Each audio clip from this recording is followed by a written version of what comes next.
Biker shoved an 84-year-old veteran. 30 minutes later, a Black Hawk unit landed outside the bar. Before we dive into the story, drop a comment below and tell us where you're watching from. Enjoy the story. Everfield, Virginia, a small town time had long since forgotten. Street lamps quivered in the winter wind. Storefronts bore curling for lease signs, weathered by the years. But every Thursday morning at exactly 8:15, one thing never changed. The old man in the faded army jacket appeared right on time, like a watch that had never lost its tick. Henry Dawson, 84 years old, was once the chief mechanic in the United States Army. 3 campaigns, 2 near deaths, 1 return home. Since the day he was honorably discharged, he'd never asked anything from anyone. No veteran discounts, no reserve parking, no flags staked on his front lawn. All he needed was a morning cup of coffee, a loaf of bread for lunch, and a few steps each day to remind himself he was still alive. This morning was cold. The wind crept down his collar, even though every button was fastened tight. His olive coat, his military uniform from 1983, was frayed at the shoulders but still warm. On the left breast, faded by time, were the remnants of a patch that once read, Dawson, Ush, U.S. Army. Henry stepped out of the corner store with a small paper bag. Inside, a loaf of white bread, a pack of cough drops, and a handwritten postcard for his grandson at West Point. Across the street, in front of a bar called Lucky Dogs, a group of bikers gathered, their laughter loud enough to shatter the quiet of the morning. Chrome-plated Harley-Davidsons gleamed in the sunlight. The air reeked of beer, cigarettes, and cheap cologne, an uninvited kind of swagger. Henry didn't flinch. Noise didn't scare him.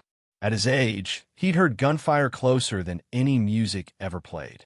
He walked slowly, step by step, with the help of a wooden cane, careful not to let the wind tug the paper bag from his hands. But as he passed a row of parked motorcycles, the hem of his thick coat snagged lightly on a handlebar. It barely moved. Nothing fell, nothing scratched, but it was enough to get noticed. Henry stopped immediately. He turned, lifting a hand to his chest, and said in a calm, gravelly voice, "Sorry, son. Didn't notice. Coat's too thick." A small, sincere smile, the kind worn by men who had once commanded, once fathered, and still knew when to admit fault. But that civility went unanswered. One of the bikers, a large man in his 30s, stepped forward. His sunglasses reflected the sun and Henry's silhouette. He didn't ask questions. He didn't smile. He didn't need a reason. "Watch where you're going in that old jacket," he muttered coldly. Then came the slap, swift and violent, like thunder, a sharp sound, like the butt of a rifle striking steel. Henry's head jerked to the side. The paper bag dropped. His frail body crumpled to the pavement like a door slammed shut. The bread rolled into the street. The postcard fluttered away in the wind. The cough drops scattered, and the passers-by went silent. No one screamed. No one ran to help. An elderly couple across the street saw it happen, then quietly turned and crossed the other way. A young woman snapped a photo of her coffee, then turned her phone in the opposite direction. No one intervened. No one dared. Henry propped himself up with trembling hands, clutching the torn paper bag like it was the last intact piece of his life. Blood trickled from his lip, but he didn't touch it. Instead, he picked up the bits of bread, dusty, stained with oil, and soaked in humiliation, and placed them back in the bag. No one approached. A man inside the bar shrugged and muttered. Old guy probably wasn't watching where he was going. Henry dragged himself to a bench beside the bus stop. He sat down, exhaled, not from pain, but from sorrow. His left hand trembled, not from age, but from a lifetime of never once being protected in return. He had once pulled 3 young soldiers from a burning jeep in Iraq. Now he couldn't find a single stranger to pick up his cane. From his coat, he pulled an old phone. The screen was cracked, the display faint. But there was one star contact. Falcon 1. He pressed it, said nothing, placed the phone back into his pocket, and waited. 30 minutes later, the wind changed. A different sound echoed down the street. The deep, rhythmic hum of rotors that didn't belong to civilian aircraft. Coffee cups rattled. Heads turned skyward. From the edge of town, like something out of a movie, a Black Hawk helicopter emerged, skimming low between rooftops and lawns. People's hair whipped in a downdraft. Dogs barked. Cars pulled over. At the same moment, a black SUV, unmarked, screeched to a halt outside the bar. The doors flew open. Men stepped out in unison, dressed in black, moving like water. No wasted steps, no wasted words. And in the middle, unarmed but commanding, walked Colonel Matthew Dawson, Henry's son. And the story was only just beginning. The early winter wind was only a backdrop for silence. But when the Blackhawks' rotors cut into that still air, the entire town became a portrait holding its breath. No sirens, no shouting, just presence, and the quiet creak of regret beginning to settle into people's hearts. The helicopter didn't land in the middle of the street. It touched down cleanly in a patch of abandoned grass behind the old barber shop. At the same time, a sleek black SUV with no license plate pulled up in front of Lucky Dog's bar. The dust hadn't even settled before all 6 doors swung open at once. A group of men stepped out, uniforms without insignia, black gloves, eyes unmoved. They carried no visible weapons, but in every stride, every nod, every glance passed between them, there was only one language. We don't need guns. We're the ones who do not fail. And then he appeared, the man whose footsteps seemed to have walked through more lands than the wind itself. Colonel Matthew Dawson, 52, commanding officer of one of the most elite units in the United States military. The only son of Henry Dawson. No sunglasses, no visible rank. But the silence around him from that formation was an introduction louder than any announcement. Henry was still there, still seated on the cold bench. Wooden cane propped beside him, torn paper bag flipped over, and a line of dried blood crusted to his right cheek. He hadn't lifted his head when the helicopter came, hadn't moved when the townsfolk ran to their windows. But he opened his eyes the moment he heard a familiar set of boots. "I'm here, Dad." The voice was deep, calm, unhurried. Matthew knelt beside him, his scarred, steady hands gently wiping the blood away with the edge of a folded handkerchief. No hug, no tears, just a man, now a commander, returning to the first soldier who ever taught him what honor meant. Across the street, the bikers were no longer laughing. Some of them stepped back, uneasy among the soldiers, forming a quiet semicircle, not pointing weapons, not blocking exits, just standing there as if the town now belonged to a different order. Kyle, the man who had struck Henry that morning, could no longer mask his unease. He took a drag from his cigarette. His hand shook. He didn't yet understand what was happening, but he was beginning to realize this wasn't just about some confused old man. Matthew didn't shout. He simply walked toward the bar, toward Kyle, who now stood surrounded by men who no longer dared look each other in the eye. Who hit the 84-year-old veteran this morning? No answer. No denial. Silence was the loudest confession. Kyle raised a hand, half dismissive, half defensive. It was just a bump. He brushed against my bike first. Matthew didn't blink. That man once pulled 3 soldiers out of a burning jeep in Kuwait. You were still learning the alphabet. A beat, then another. Matthew didn't move closer. He just shifted his shoulder slightly. One soldier behind him nodded and signaled through his radio. 90 seconds later, a city police car rolled up. No sirens, no flashing lights. But this time, the officers didn't carry the usual indifference. They stepped out like they understood. Any lack of respect today would be remembered longer than any mayor's term. Matthew pointed. Him. No further words needed. The police cuffed Kyle. He didn't resist. The silence of the onlookers was enough to crush any protest. Henry still sat there. Still Henry, in his worn coat, old cap, and eyes that had once seen war. Now seeing something stranger. People looking back at him. A woman with silver hair and trembling hands approached. I saw it. I didn't do anything. I'm sorry. She handed him a clean handkerchief, then quietly stepped away. Then came a child, no older than 10, raising his hand in a salute. Clumsy, but full of sincerity. Next, an elderly man in a flannel shirt stood tall, his eyes wet but not weak, standing at attention like he had once done long ago at a flag raising. One by one, no speeches, no big gestures, but every look toward Henry was a quiet apology. For all the years he had been unseen, Matthew returned, without his unit, without rank. He simply sat beside his father. "You okay, Dad?" Henry nodded, slowly. Then he whispered, "I took a hit, but it wasn't the first time I've been left behind. Today someone came back." Matthew bowed his head, one hand resting firmly on his father's shoulder. That afternoon, a video began to spread. No music, no edits, just the image of an old man picking up a loaf of bread from the pavement, and a Black Hawk helicopter landing for him. People called it. The day's silence was woken up. 1 week after the day the wind changed, the town of Everfield seemed to go on as usual. Buses ran on time, the bakery opened at 7, and the corner cafe still hung its sign, "Buy one, get one." But the air was different. As if, after a quiet tremor, the people of this town had finally awakened from a sleep that had lasted decades. A sleep where silence was mistaken for politeness, and looking away was called minding one's business. Not anymore. The video of Henry Dawson being slapped, collapsing onto the sidewalk, then quietly approached by his son, Colonel Matthew Dawson, had spread like a silent storm.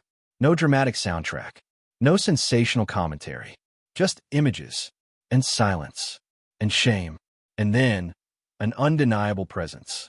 The local news station aired the footage 3 times every night. The Everfield Gazette ran the headline in bold: "The father they forgot, and the son who never left." The photo of Henry sitting on that bench, head bowed, torn loaf beside him, became a symbol, not of victory, but of dignity, the kind that never needs a weapon to defend it. And then came the ceremony. 1 week later, in the Central Town Park, once only used for corn festivals and 4th of July parades, a temporary stage was raised, hundreds of folding chairs set out, and flags tied to every tree trunk. Not because Henry had asked for it. He never asked for anything. But because, for the first time, the town was asking itself, have we let him walk alone for too long? Henry arrived in a wheelchair, not because he'd weakened, but because someone had offered to push him. And for once, he'd accepted. His old uniform was freshly cleaned and neatly pressed. His cap, embroidered U.S. Army veteran, sat firmly over his thinning silver hair. The afternoon sun filtered through the trees, casting bronze light across his face, as if even time had paused to watch.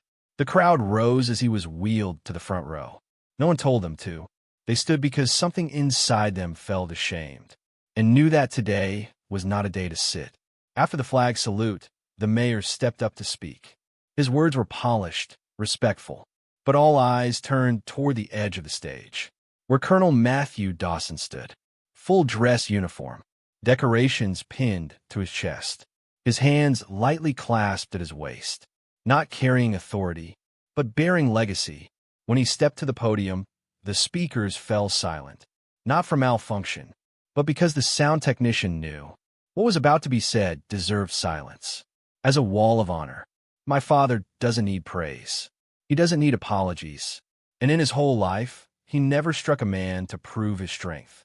But if you ever walked beside him on a winter morning, if you ever saw him pick up a torn loaf of bread from the sidewalk, his hand trembling but his eyes never looking down, you'd understand. How he lived, that was his power. No applause, just a breeze moving softly through the flag line. Then, like a heartbeat awakening, the crowd stood, all at once, and the applause came. Nearly 4 minutes. No cheering, no fanfare, just a steady rhythm, like a march of collective conscience trying to make things right. Henry bowed his head, slightly, not out of modesty, but because he understood. Today wasn't just for him. It was for everyone like him, those who had passed through this life unseen. After the ceremony, a boy of about 10 approached Henry. He didn't say a word. He just raised his hand in a military salute, serious and steady. Henry nodded, placed a gentle hand on the boy's arm, and in his eyes, that was a flag passed, no formalities needed. A middle-aged woman, hair streaked with gray and flour, still dusting her collar, stepped forward hesitantly. I serve at the Fallujah Field Hospital. I've never told anyone. Today, you reminded me who I am.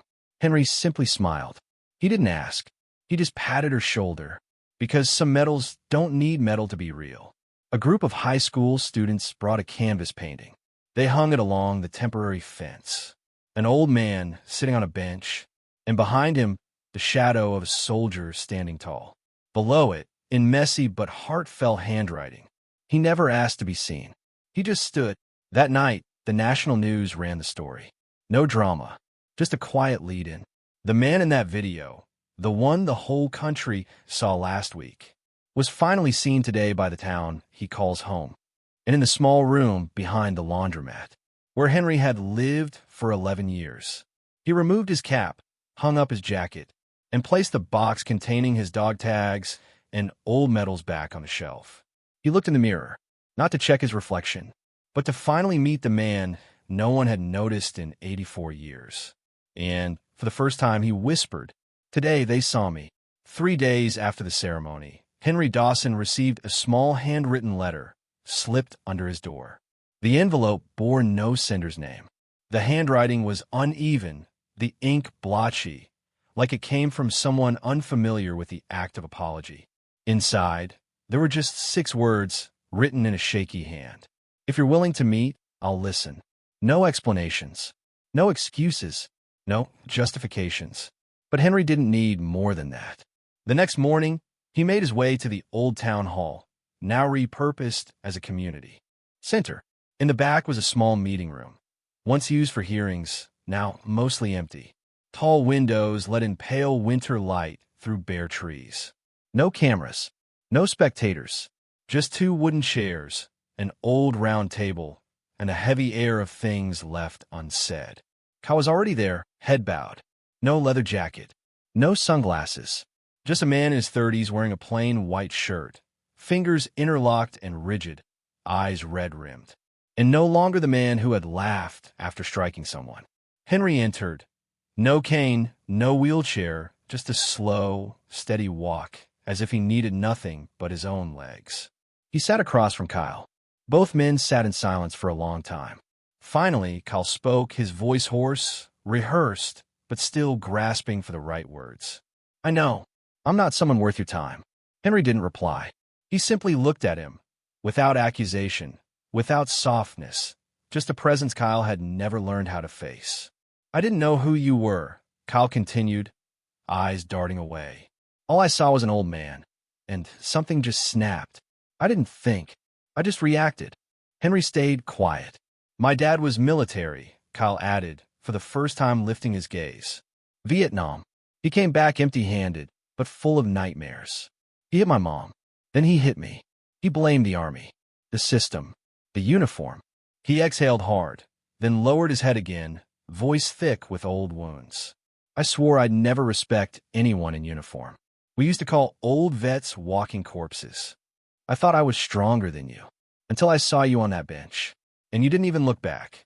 Henry slowly reached into his coat pocket and pulled out a small piece of paper, a postcard that had been torn the day he was struck, now carefully taped back together. He placed it on the table between them. Kyle looked down. On the back was the handwritten message. "To Sam, Grandpa's doing fine. Study hard, stand tall." Beneath it was the faint insignia of West Point. Henry finally spoke. Slow, measured, not in anger, not in preaching. "You didn't know who I was. And that is exactly the problem." The silence that followed clung to the room like a wound still healing. Henry continued, his tone even like telling a young recruit a story from a field. "I've never asked anyone to bow, never demanded respect.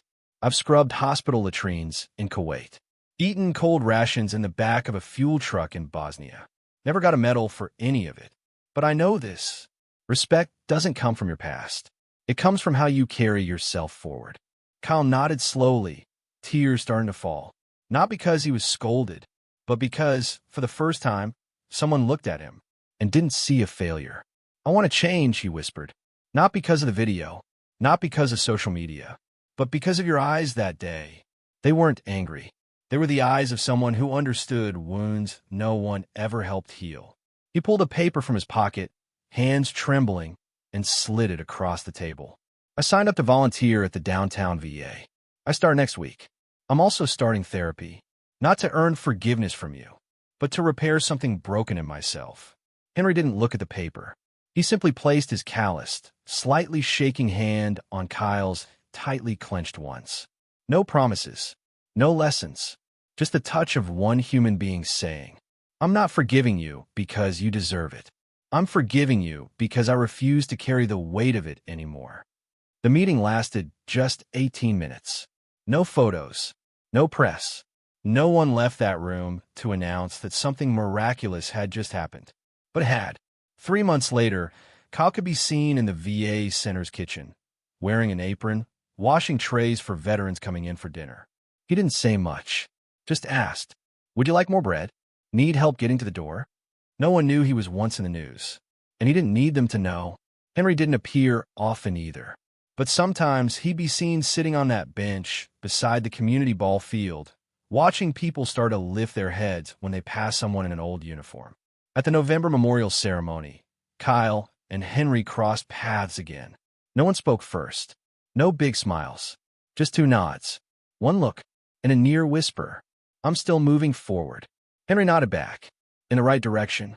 In a world where applause is easy to earn, but true recognition is rare. An apology that never made the news became the beginning of a journey no one could deny. And for a soldier who once quietly picked up a loaf of bread off the sidewalk, that was enough. The following spring, the snow melted slower than usual. The old oaks around the town square still stood bare, but the ground had begun to soften under the first touches of sunlight. In Everfield, people didn't talk much about change. They lived through it quietly, as if they had long known that the most important things always happen in silence. But this time was different. A new sign was installed on the east corner of the small park behind the old bar. The bar had closed. The for sale sign on the window was yellowed. The S had fallen off. People didn't gather there anymore, not because anyone banned it, but because no one felt the need. They came here instead. Dawson Square.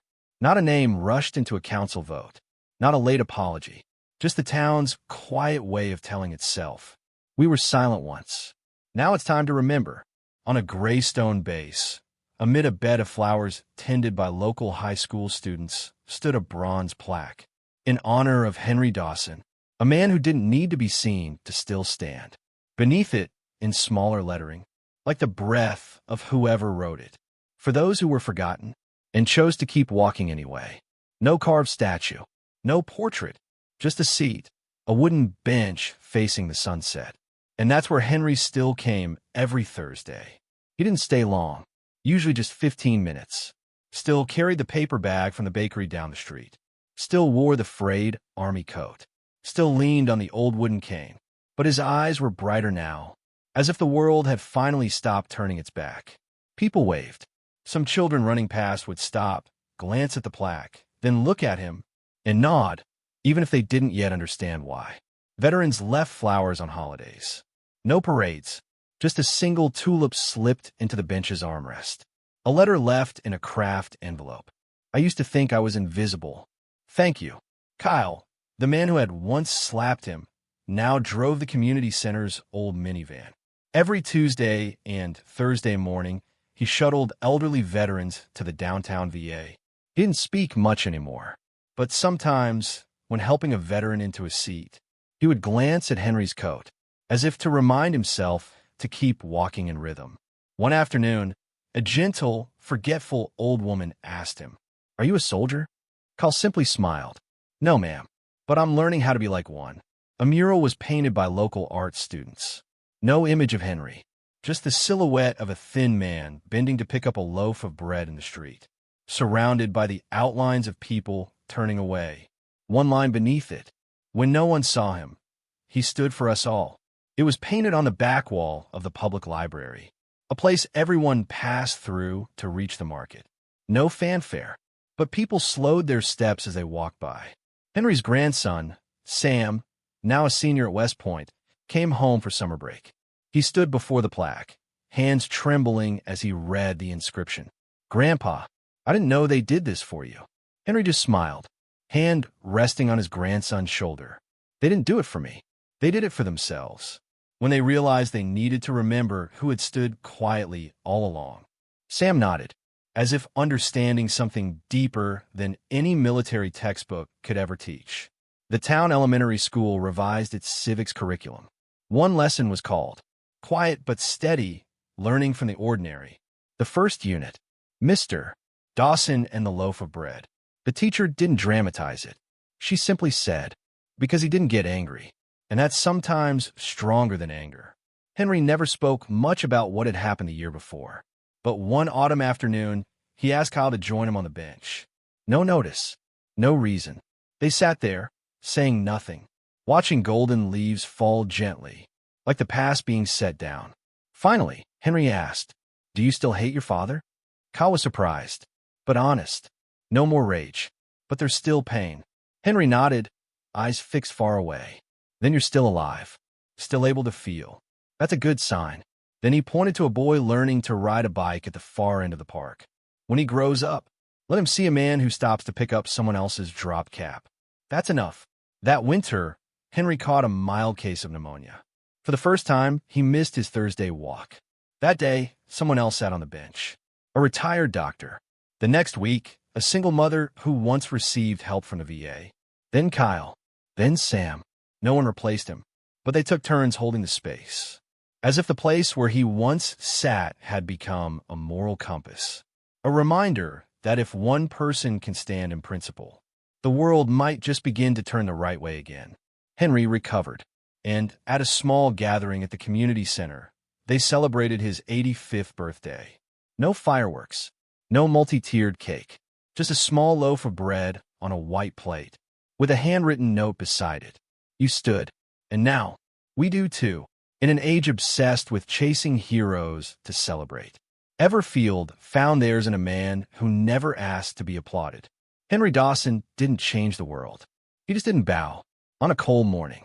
And from that, an entire town lifted its head.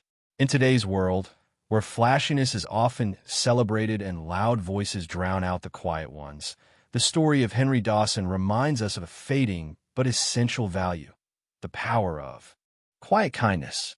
A slap in the middle of the street may not shake the headlines like a scandal or breaking news, but what came after, his calm, his dignity, and his refusal to respond with anger, was what changed how an entire town saw one another. We live in a society where it's far too easy to overlook the quiet ones. The man sitting alone on a park bench, the veteran quietly buying a loaf of bread, the woman sweeping streets at dawn. But this story shows us something vital. It's often the people who don't seek attention who uphold the moral foundation of our communities. They don't need cameras. They don't need hashtags. They just need to be seen with respect. Kyle's journey, the man who once caused harm, is also a vital reminder for our times. That redemption doesn't need to be loud. It needs to be steady. Someone who's made mistakes can become part of a community's healing if guided by forgiveness. Not all apologies need to be public. Some are received in silence, through real change lived out day by day. Today, when so many feel left behind, the elderly, the retired soldier, the chronically ill, or simply the quiet-hearted, Henry's story offers a simple but profound model. Respect doesn't have to come from popular consensus. It comes from the quiet gestures of individuals. One person waves first. One child pauses to nod. One apology is offered, without excuses. We don't have to change the whole world. But like Henry, we can choose to stand with quiet strength, even when no one is watching. And when enough people do that, the world will begin to turn in the right direction. Not because of a miracle, but because of the quiet ones who've been doing what's right all along. Henry Dawson never wanted statue. But now, those who pass through Dawson Square understand one thing. Kindness doesn't need an audience. It just needs someone to lead by example. And sometimes a single loaf of bread, placed in the right hands at the right time, can feed the faith of an entire community. Thank you so much for being here. Your support means everything, and I can't wait to bring you more heartfelt stories soon. Until next time, stay kind, stay inspired, and I'll see you in the next one.